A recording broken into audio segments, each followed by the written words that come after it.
요한복음 6장 28절 29절 말씀을 통해서 하나님의 일, 이런 제목으로 오늘 또 말씀의 은혜를 사모하도록 하겠습니다. 오늘 본문은 오병이어의 기적이 있은 후 이튿날 있었던 내용입니다. 예수님 만나기 위해서 배를 타고 건너와서 예수님을 찾아올 정도로 이제 열심히 생긴 사람들, 열정적인 사람들이 생겨났습니다. 예수님을 만나기 위해서 아주 의욕적인 행동을 보인 자들이라고 할 수 있는데, 예수님은 그들을 향하여서 너희가 나를 찾는 것은 표적을 본 까닭이 아니라 떡을 먹고 배부른 까닭이라고 하면서 썩는 양식을 위해서 일하지 말고 영생하도록 있는 양식을 위하여 하라고 말하고 있고, 이 양식은 인자가 너희에게 주신다고 말하면서 인자는 하나님께서 인치신 자라고 말씀을 하셨을 때에 이적을 보고 메시아가 맞구나 이렇게 인정하고 예수님을 만나기 위해서 온 것이 아니라 배고파 먹을 것 없으면 예수님이 또 주시겠지 하고 찾아온 이런 사람들이 이제 우리는 아닙니다 하는 것을 보이고 싶어서 우리가 어떻게 하여야 하나님의 일을 하오리까? 이 질문을 예수님께 했을 때 예수님은 이제 그 질문에 대한 대답을 하고 있습니다. 어떻게 하면 하나님의 일을 하오리까? 우리들은 하나님의 일을 하고자 하는 열심이 있습니다. 의욕을 갖고 있으니 그것을 가르쳐 주시면 그 일을 하겠다. 아마 이런 자세를 가지고 질문하고 있다 할 수 있습니다. 자, 우리가 생각하는 하나님의 일, 어떤 것이 하나님의 일일까요?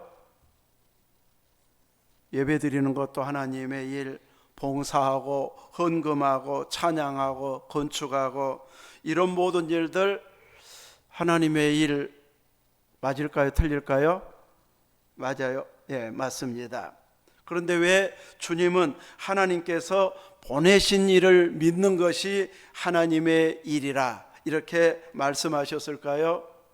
열심히 예배드려라, 열심히 기도해라, 열심히 봉사해라, 가난한 자 도와주라, 이것이 하나님의 일이야 이렇게 말씀하셔도 금방 알아들을 것 같은데, 예수님께서는 하나님의 보내신 자를 일을 믿는 것이 하나님의 일이다 이렇게 말씀하고 있는데, 하나님께서 보내신 예수님을 믿지 않으면서도 어느 선까지는 하나님의 일이라고 생각되는 일들을 하는 것처럼 보일 수 있게 활동할 수가 있습니다. 자기 기준으로 비교해 보면 어쩌면 예수님을 믿는 자보다 안 믿으면서도 더 잘하고 있는 것처럼 보이는 부분도 있을 것입니다.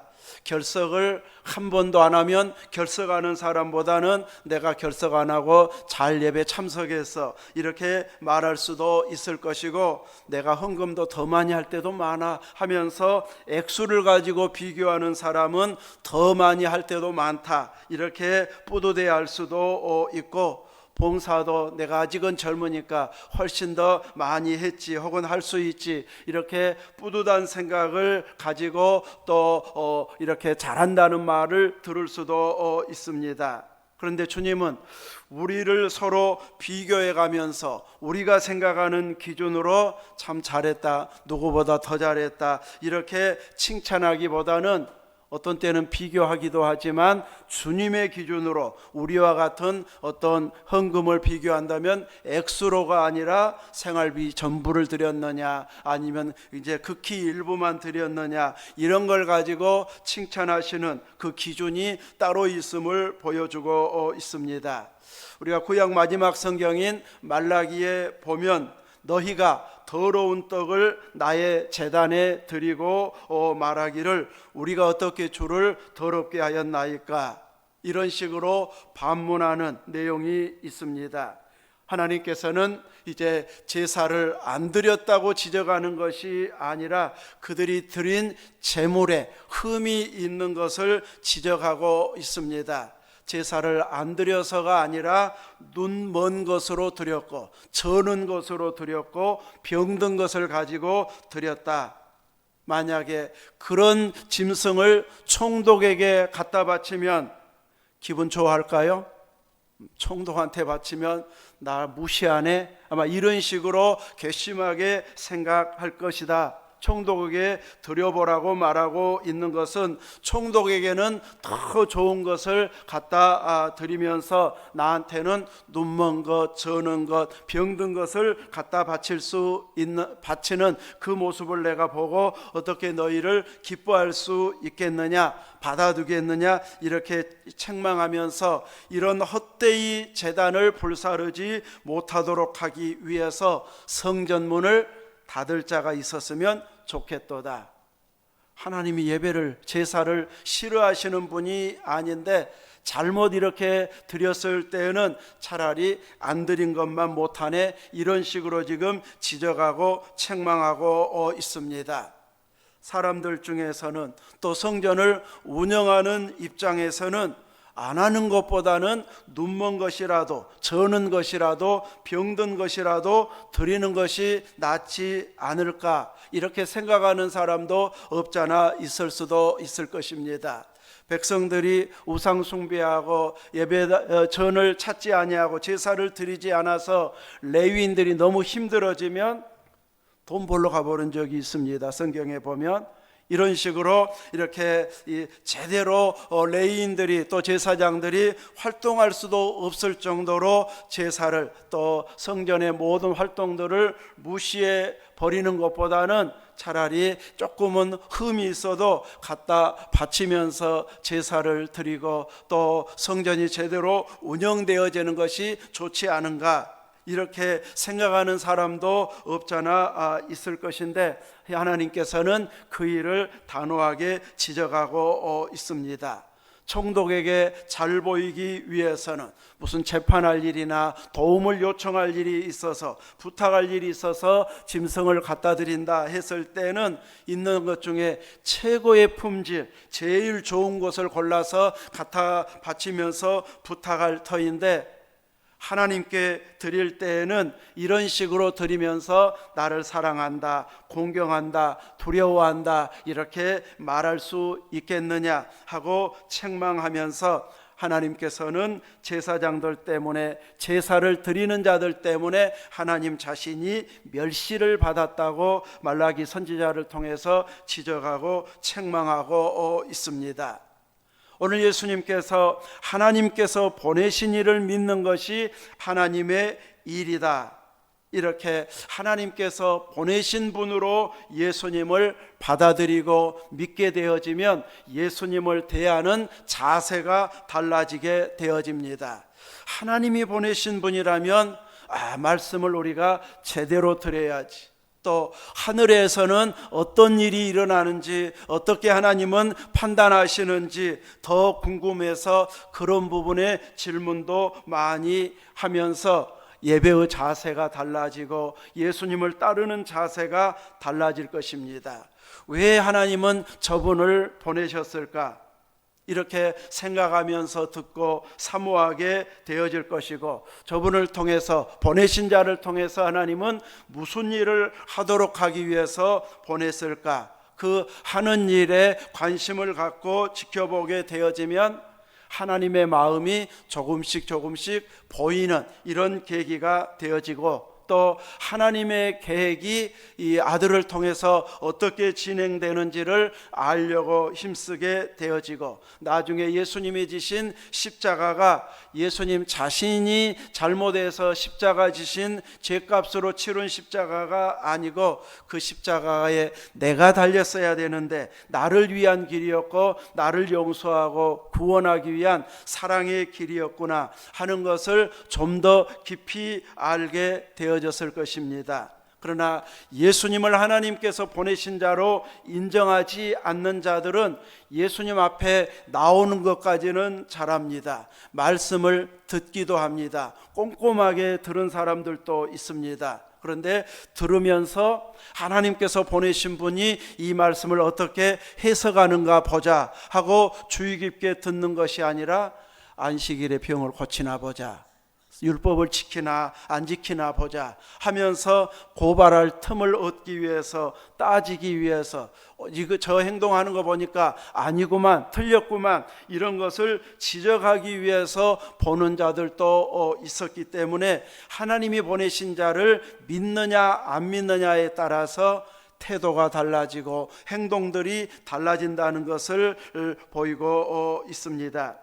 이것을 알고 예배드리고 또 예수님을 믿으면서 봉사하고 헌금하고 찬양하고 충성하는 이런 모습과 그냥 나와서 예수님을 믿는지 안 믿는지, 천국이 있는지 없는지 아직은 모르겠고 죽어봐야 알겠고, 이런 식으로 그냥 대충 믿는 사람에게 있어서는 어쩔 수 없이 예배드리고 어쩔 수 없이 찬양하고 눈도장만 찍고 가면 나 예배드렸어 하고 이렇게 뿌듯해하는 이런 모습이 되어질 수도 있습니다. 이스라엘 백성들은 자신들만이 하나님께서 택해 주신 선민이라고 하는 자부심이 대단했고 그것을 자랑스러워했습니다. 이방인들이 아무리 군사력이 강하고 나라가 크고 또 많은 전쟁에서 이겼다 할지라도, 잘 살고 있다 할지라도, 아무리 자기들이 크다고 자랑을 해도 나중에 이방인들은 다 지옥 불쏘시개가 될 거야 하면서 선민의 자부심이 대단했습니다. 그런데 정작 살아가는 그들의 모습을 보면 말씀대로 순종하는 삶이 아닌 하나님의 이름이 모독을 받는 이런 행동들을 수없이 해온 것이 선민이라고 하는 이스라엘 백성들의 모습이기도 했습니다. 때에 따라서는 우상 숭배에 열심일 때가 많았습니다.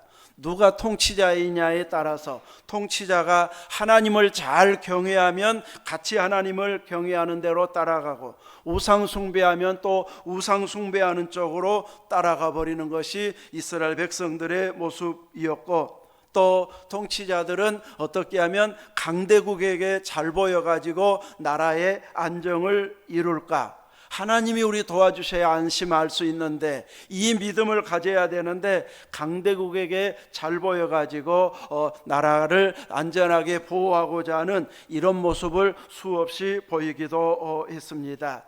이런 행동들은 선민다운 모습을 보이지 못한 이런 행동이었고, 이런 일로 인해서 하나님께서는 이방인들이 지배하게 하거나 많은 고난을 겪게 하는 일들이 역사 속에 있었습니다. 예수님께서 그래서 말씀하신 의도가 무엇인지를 알게 해주고 있는데, 하나님께서 보내신 일을 믿는 것이 우선이다, 가장 중요한 일이다, 이것이 하나님의 일이라는 것을 이제 예수님께서는 가르치고 있습니다. 어느 순간 무디어져 가지고 예수님에 대한 의식은 희미해지고, 주일날 내가 예배드리러 왔다 갔다 하는 것만으로도 나 주일 지켰어 하고 뿌듯한 마음으로 지켰다고 생각한다면, 주님이 기뻐하시지 않는 예배를 드리고도 나는 뿌듯해할 수도 있다는 것을 알게 해주고 있습니다. 우리는 예수님을 제쳐두고 나 혼자 정성을 다해서 참된 예배로 드릴 수 있는 것은 아닙니다. 우리가 아무리 기도의 내용이 좋고 유창하게 술술술 막힘없이 기도를 멋지게 했다 할지라도 예수님의 이름을 힘입지 않는 기도는 아무런 능력이 나타나지 않는 기도, 힘없는 기도가 되어져 버립니다. 그러므로 예수님을 아는 지식이 신앙생활에 있어서는 가장 중요한 지식임을 알고 예수님에 대해서 더 깊이 알아가야 할 것입니다. 예수님에 대한 지식은 책을 통해서도 알 수 있지만 책으로만 알 수 있는 것은 아닙니다.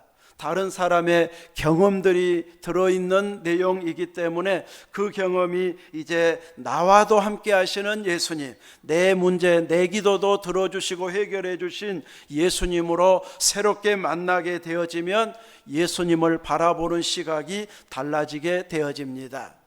엘리사 또 엘리야를 도왔던 사르밧 과부나 수넴 여인도 죽은 아들을 살려주셨을 때에 이제야 당신이 하나님의 종인 것을 알겠습니다. 그 전에는 인정을 안 했겠습니까? 집에 모시면서 잘 섬기면서 인정을 했고, 그가 하나님의 선지자이고 하나님의 말씀을 잘 가르치고 있다는 것도 누구보다도 잘 알고 있었지만, 죽은 아들을 살릴 때 보니까 그 모든 말이 진짜였고 참 하나님의 사람이 맞네 하면서 이제 내 문제가 해결되어지고, 죽은 아들이 살아났을 때는 선지자들을 보는 시각이 완전히 달라진, 새롭게 태어난 것과 같은 이런 모습으로 받아들이게 되는 것을 보게 됩니다. 우리도 다 예수님을 믿는다고 말하고 대답은 할 수 있는데, 그 예수님을 내가 어떻게 매일같이 만나고 있는가, 내 생활 속에서 예수님을 만난 흔적들이 나에게도 있는가, 그 표현과 고백들을 끊임없이 할 수 있을 만큼 우리는 주님과 친밀함 속에 살아가는 자가 되어져야 할 것입니다. 구약 창세기에 보면 야곱이 외삼촌 집에서 20년 동안 고생하다가 나올 때는 몰래 도망쳐서 나왔습니다. 외삼촌 얼마나 모르게 도망을 쳤는지 3일 만에야 외삼촌이 알게 됩니다.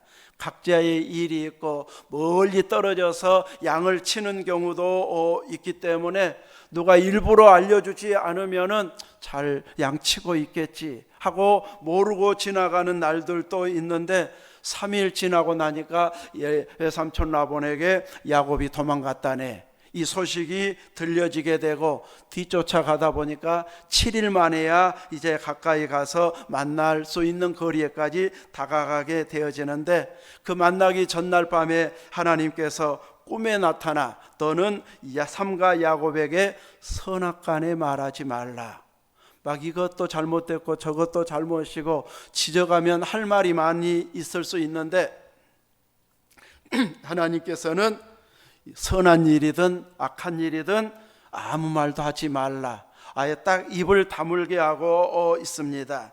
그리고 이제 야곱이 라반 외삼촌을 만났을 때에 야곱은 얼마나 불안했겠습니까? 라반이, 외삼촌이 사랑이 많고 인정도 많아가지고 정말 따뜻하게 대해주었다면 굳이 도망치듯이 나오지는 않았을 것입니다. 외삼촌 성격을 몰라서 도망쳤겠습니까? 너무 잘 알기 때문에, 그냥 순수하게 보내줄 사람이 아닌 것을 알기 때문에 모르게 도망칩니다. 부인들을, 자식들을 자기 양치는 곳으로 다 불러가지고 지금 이러이러한 상황이다, 내가 그동안 이 품삯을 바꾼 적이 얼마나 많고 또 지금도 다 빼앗아간 것처럼 언사가 영 불평이다, 그러니 이제 하나님께서 약속하신 곳으로 가고 싶은데 어떻게 하면 좋을까 했을 때 부인들이 우리까지 팔아먹었는데 하면서 가자고 따라주고 있습니다. 그래서 가족을 지키고 재산을 지키는 길은 도망가는 길밖에 없겠다 생각하고 도망쳤는데 7일 만에 붙잡힐 만큼이 되어져 버렸습니다. 이제는 얼만큼 빼앗길지, 얼만큼 또 가지고 갈 수나 있을지, 이렇게 불안해 있는 야곱을 향해서 외삼촌이 꿈에 하나님이 나타나서 너한테 선악간에 말하지 말라고 하더라, 나 할 말 많은데 하나님이 말하지 말라고 하니까 이제 말은 못하겠고 너를 해칠 만한 능력도 나한테 있는데 내가 하나님 때문에 참는다 하면서 다른 것은 다 참겠는데 왜 내 신을 도둑질해 갔느냐, 이 드라빔을 훔쳐간 것, 이 도둑질해 간 것, 이것은 내가 못 참지 하면서 내놓으라고 이야기했을 때에 야곱은 말합니다. 자기 부인이 훔쳐왔다는 건 모르는 상황이었기 때문에 자기는 부인이 이 외삼촌 딸들을 빼앗아 갈까봐 이렇게 두려워서 도망쳤습니다. 만약에 외삼촌의 신을 누군가가 훔쳐갔다면 그는 살지 못할 것이고, 우리 형제들 앞에서 외삼촌 것이 하나라도 발견된다면 다 가져가십시오 하면서 자신 있게 이야기합니다. 하나님이 그 숨겨진 것을 드러나게 했더라면 라헬이 죽을 뻔했습니다. 이제 남은 인생의 야곱의 일생에 있어서 아주 행복을 또 기쁨을 잃어버릴 수도 있는 이런 상황까지도 갈 수 있었는데, 하나님은 그런 허물까지도 덮어주시고 있습니다.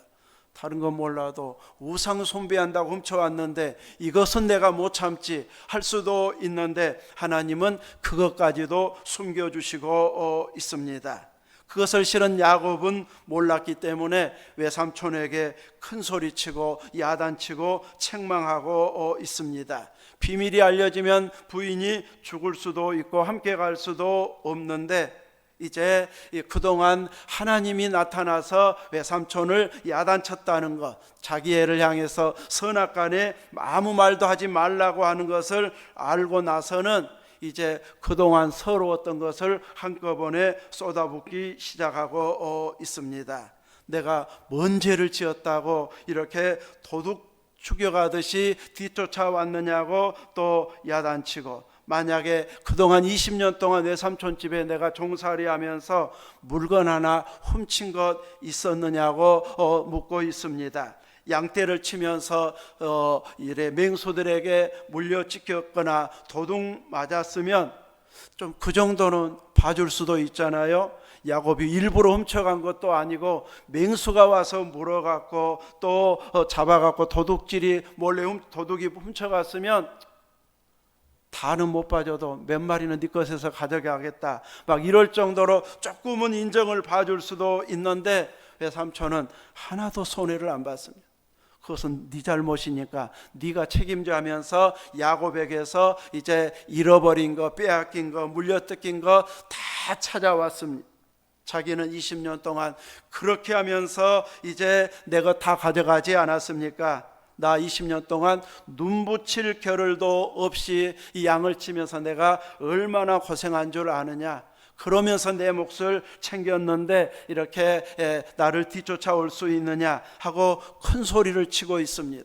만나기 전까지만 해도 불안해서 도망온 사람인데 왜 이렇게 야곱이 외삼촌에게 큰 소리를 칠 수 있었을까요?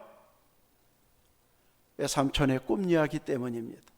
하나님께서 야곱에 대해서 선악간에 말하지 마, 하나님께서 그렇게 말씀하셨다고 하는 말을 듣고 나서 용기가 생겨난 것 같습니다.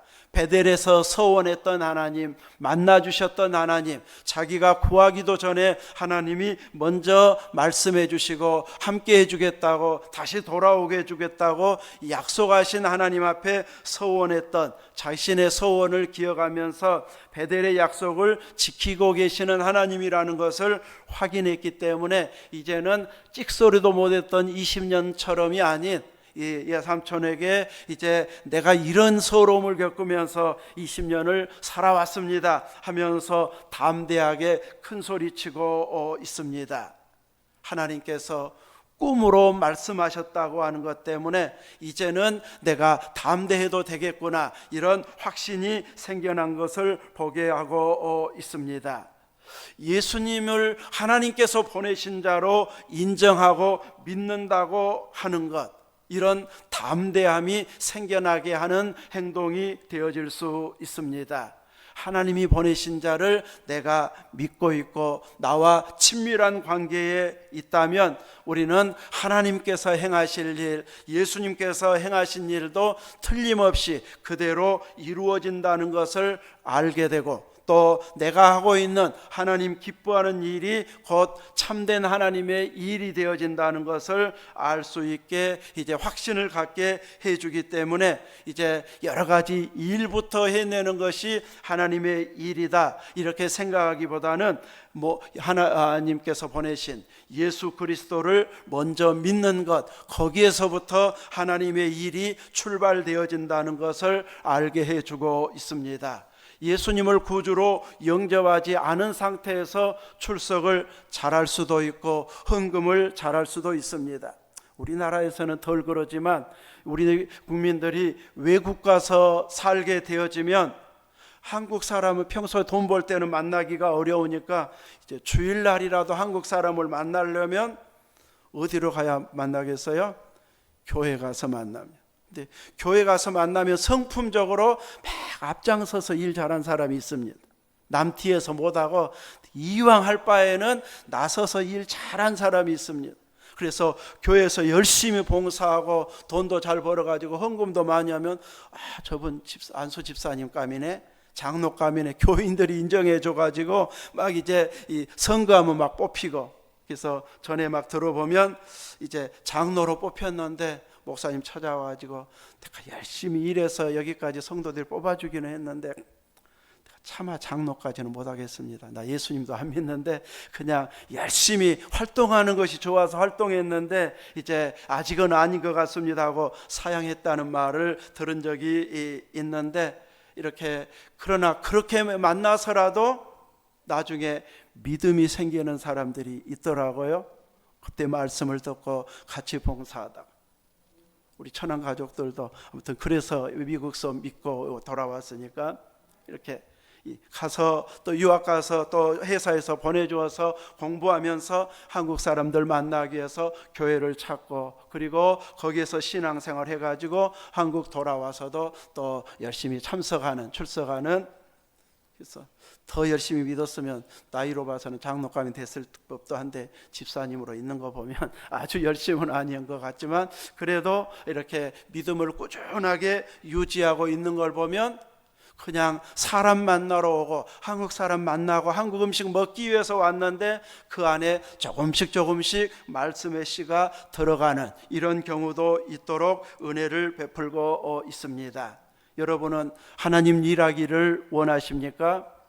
하나님 일은 하나님께서 보내신 예수님을 믿는 것부터 시작입니다. 예수님을 제대로 만나서 그분이 살아계신 분이라면 나도 만나 주셔야 되잖아요. 살아계신 분과 자꾸 대화하고 함께 일하면 그분이 도와주시는 것을 느껴야 되잖아요. 그런 체험들이 나도 있습니다. 나도 경험했습니다. 나도 기도 응답 받았습니다. 이런 고백과 간증이 우리에게도 있어야 됩니다. 그래야만이 살아계신 주님을 제대로 인정하면서 예배드리고 찬송하고 봉사하고 섬기는 이런 믿음의 일들을 꾸준하게 감당하는 것이 제대로 하나님 일하는 것이 되어질 것입니다. 항상 주님을 여러분 중심에 모시고 수시로 사랑한다고 고백하고 또 그분과 함께 일하면서 느낌으로 도와주시고 계시네, 이것이 계속 느껴져서 감사가 더 풍성해지는 이런 믿음이 될 수 있기를 주님의 이름으로 축원합니다. 아멘.